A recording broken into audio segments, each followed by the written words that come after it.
pretty much 10 games, which is a lot in this league as the puck gloves. And then the top of the right circle for Mullen.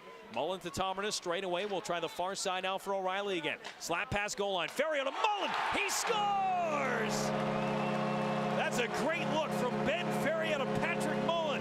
Capitalizing on their only power play of the game so far. They lead 1-0. Lake Erie with a shot off the post, and then it trickled in. Brought it to the front, wants to shoot, puts it on goal and hit Archibald in the shin pad. Out to Biega, to Anderson. Wired one, scores! Tipped in on the way, Ben Ferrio's gonna get another one. Tries to make a play at the point, he gets knocked down by Darren Archibald once more. This shot came to the front and a poke check to Elliott. Power play is over for Lake Erie, but they've still got the puck, and it's Desbiens with a shot and he scores. And Tomernis steals, had it stolen away by Carey. Carey comes in, backhand, glove down by Erickson. Ready to go here on the shootout. It is Smith to pick it up at center, comes flying in, now slowly delays, backhand, scores. 17th overall pick in 2010, a left-handed shot comes in on the forehand, backhand, scores over the blocker, and it is 2 for 3 on the season. Nicholas Jensen comes in, left-handed shot, backhand, forehand, tipped over top of the net. 1 for 1 this season, comes in wide right, forehand, backhand. Erickson with the left leg made the save. Travis, you say it's never easy. It's never easy. This wasn't easy. But what was the difference in the game tonight? That was a good game.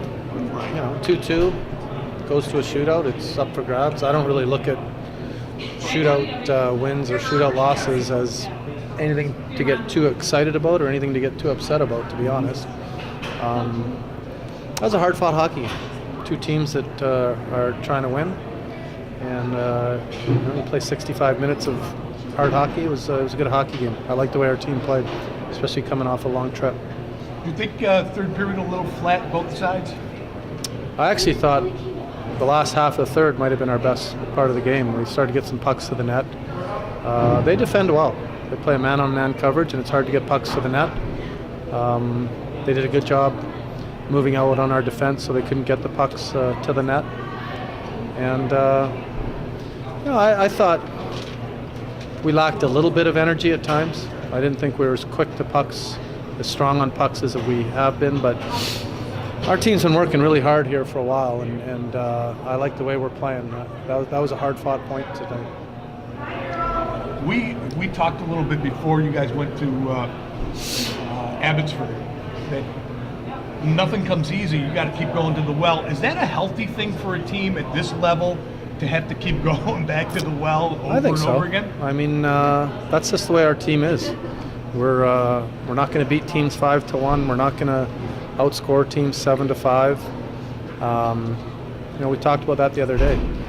There's not two roads for our team. There's one road to take, and that's the hard one. And we usually win by a goal, or we usually lose by a goal. And but we're learning. We're learning what kind of team we are, how we have to win, and we're learning how to work hard to win. Both goaltenders, either end of the ice, played a pretty decent game, and also got a little help from the iron. They did. Yeah, both goalies were good. I like the way Yokes is playing. He looks confident. I thought their guy played well. You have a philosophy when you go to 4-on-4. It's unnatural. Is it unnatural for guys to be playing 4-on-4? And I mean, is it harder to coach it? What do you tell guys for? It's. I don't think it's hard for them to play it. They've been doing it their whole lives. At some point, whether it's penalties during the game, and there's usually only 6 players on your bench that you're using, forwards anyway. It's not a whole lot different, but you got to keep your feet moving. You'd like to see your defense activate, and it's just a little more open ice. Mullen gets the power play goal in the first period, 4th of the season. It's pretty big to start things off. It was a big goal. It was nice to see. Mully hasn't been playing as much as he wants lately, and we put him in tonight, because I like the way he's been playing up front on his shifts when we play him at forward, and he's real good on the power play, and he got a big power play goal for us. I was real happy for him tonight. First chance for us to talk with you since you guys got back from Abbotsford. Picked up another 2 wins out there. What were your feelings about the way the club played out there? Well, we played well, really well. That Abbotsford's a hell of a hockey team. They got a lot of skill. They're well structured. They're one of the better teams in the league. And our guys know that if we don't play well against that team, it's going to be a long night. And they've competed for 60 minutes every time we've played them. So. Also, first time we've had a chance to talk to you since the team got a historic announcement with Erickson being named Player of the Week in the American Hockey League. Right. It's a hell of an accomplishment. Oh, it is. You know, he's coming. He's had his season's been almost twofold a little bit, but we kind of expected that at the beginning of the year for him to have some rough patches. It's not easy for European goalies coming over here, and you know, you hope all your young guys are going to take steps, and you know, it's not just about winning and losing. It's about developing NHL hockey players, and you know, he's definitely taken a step the last, you know, I'd say quarter of a season. 7 goals allowed in the last 5 games, I think it is. What do you see that's allowed that to happen? Is that his stats or our stats? No, you guys have allowed 7 goals in 5 games. I'm not a huge stat guy, but yeah, it's a team commitment.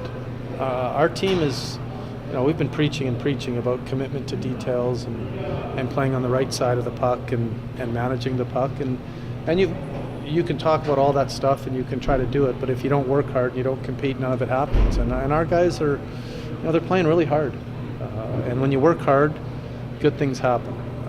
And it's not stupid hard, it's working smart, it's playing with energy, it's going to the net hard, it's putting pucks to the net, it's putting, you know, pressure on the other team with your aggressiveness, and it's also eliminating chances in your end by playing that same aggressive way.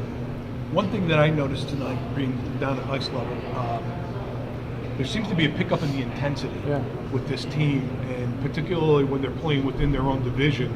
It really seems. Is that something you're communicating with them, or are they just picking up on it? Well, I think it's something we've stressed from day one that, you know, first and foremost, we're going to be a hard team to play against, and I believe that, you know, this is a tough league to win, and you've got to be hard to play against on a nightly basis, and your habits are one thing that they have to learn, that they have to bring every night, but none of that ever matters if you're not, you know, really hard to play against, and we're learning.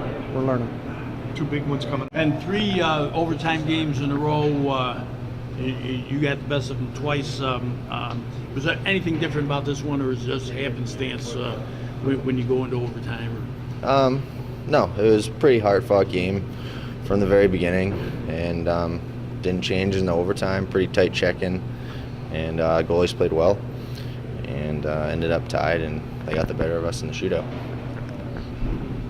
Tell us about the 2 games out in Abbotsford. We don't get a chance to see that, you know, but all of a sudden, bingo, you get the one, you come back and do it again the next night.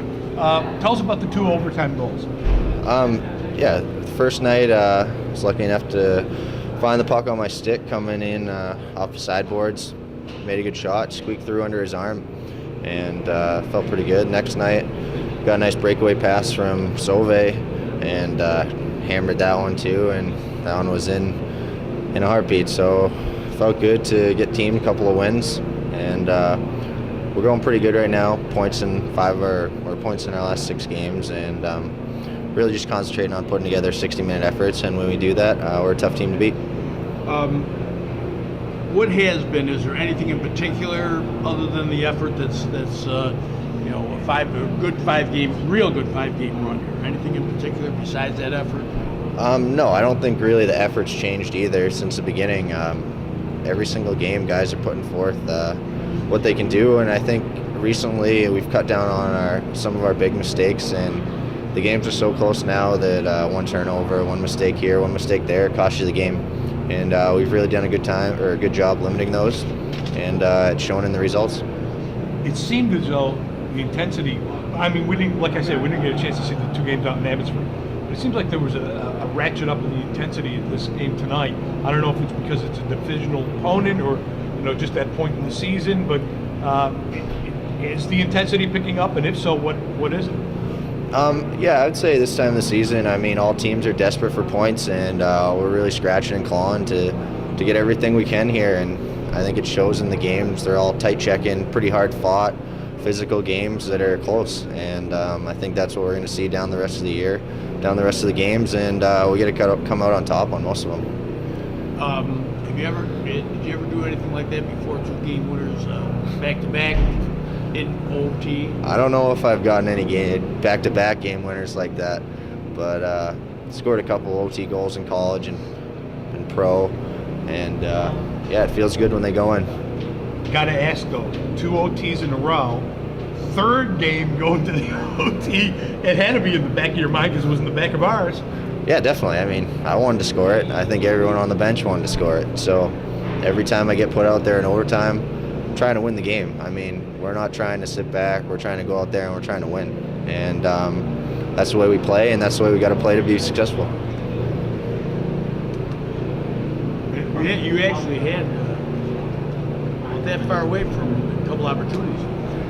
Yeah, had a chance for the third one there. Bieggs made a nice play, just hit the inside of their leg, and it's there for a back door, and I was looking for that one too. But got lucky. They got a lucky bounce, and that's just how it goes sometimes. Yep.